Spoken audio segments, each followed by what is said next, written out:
The traveler froze. The sound of his name upon her lips felt like a memory he'd forgotten to remember. How do you know me?" he whispered. The spirit only smiled, her reflection trembling in the water like broken glass.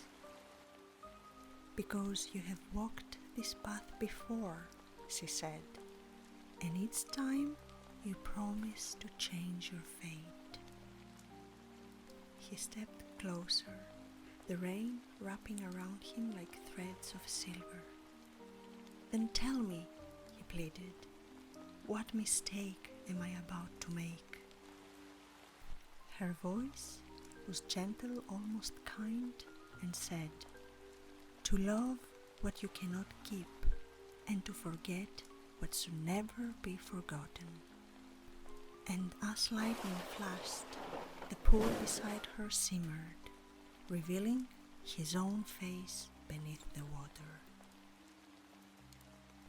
Follow us for the third part of this wonderful story. This is Together Exploring, where every step is a story. Thank you for watching.